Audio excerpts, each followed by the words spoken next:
Now, a little bit of a change of pace. I've come across this article that is rather controversial, but though would not come as a surprise to many people. It says that liberal women are the least happy and loneliest in America, according to a new survey. Now, for people that are not familiar with the term, liberal here in this context, it doesn't mean conservative as it is in Australia, like the Liberal Party. It means left wing and wokeism. Just think left wing and woke. And feminists. So that sort of thing, that's what they're referring to when they say liberal women. And the article says here, liberal women are more likely to report feeling lonely than their conservative counterparts. New evidence in the 2024 American Family Survey found that 37% of conservative women between the ages of 18 to 40 reported being satisfied with their life. So this is women, these are women in their prime, this age group. And only 12% of liberal women in the same group said they felt the same way, while 28% of moderate women said they were satisfied.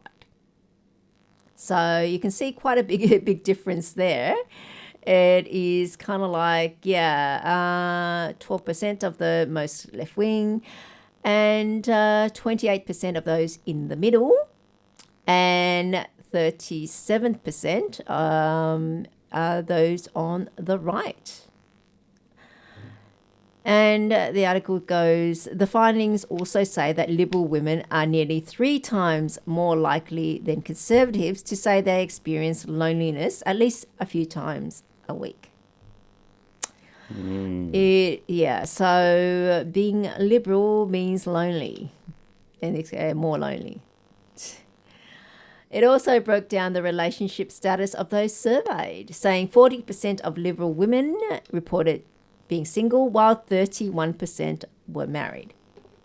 For conservative women, 33% reported being single, while 51% were married. So for conservative women, a greater portion of them are married. That's what it's saying. And the remaining respondents said that they were in a committed relationship or were cohabiting with a partner, meaning de facto. Conservative women are also more likely to embrace the differences between men and women and prioritize family and attending church. The survey had questioned 3,000 Americans in coming to their findings, with the poll being just released. Now, sociologist Brad Wilcox at the University of Virginia said that he believes there are several explainers for the rift between conservative and liberal women. We'll see if we agree with this. Okay, this will be interesting. Yeah, okay.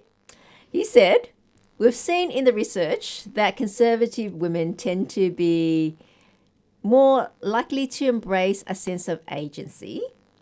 Agency, and to have the sense that they are not in any way the victim of larger structural realities or forces.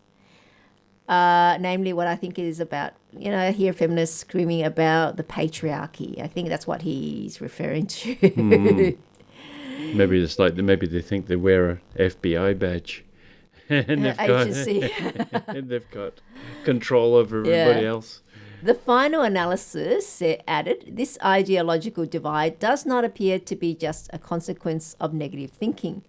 It also seems to flow from the fact that liberal young women are less likely to be integrated into core American institutions, specifically marriage and religion, that lend meaning, direction, and a sense of solidarity to women's lives. I guess it means direction and anchoring your life. Lower levels of marriage and church going among liberal women may also have a hand in their elevated reports of loneliness, which in turn diminishes their odds of being happy. Any efforts to bridge this ideological gap in young women's emotional well-being will seemingly require not only a change in thinking, but also a renewal of young liberal women's connection to America's core institutions, being family and faith.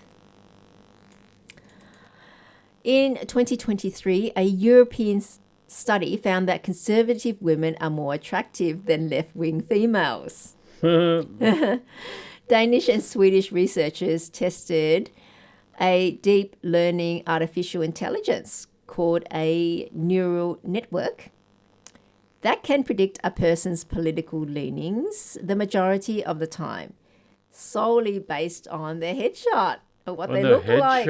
Yeah, I guess. Well, things like pink hair would really stand out. And signal. Like nose piercing or whatever. All that. Yeah, unlikely to be a churchgoer. Tattoos over your face. Churchgoer. It found that right-wing women were more attractive based on a publicly available scoring system. The group found no such link in men, but did determine that the left-leaning men showed more neutral, less happy faces, suggesting perhaps better skilled at guarding their emotions. So it happens, men and women all together. So basically, difference between left-wing and conservative women, and it actually manifests in the face as well.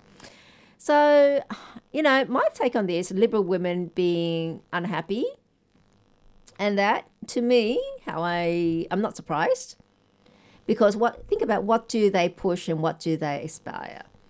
They're saying about more often feminists, of course, push the divide that says, especially from a lot of hardline feminists, we don't need a man.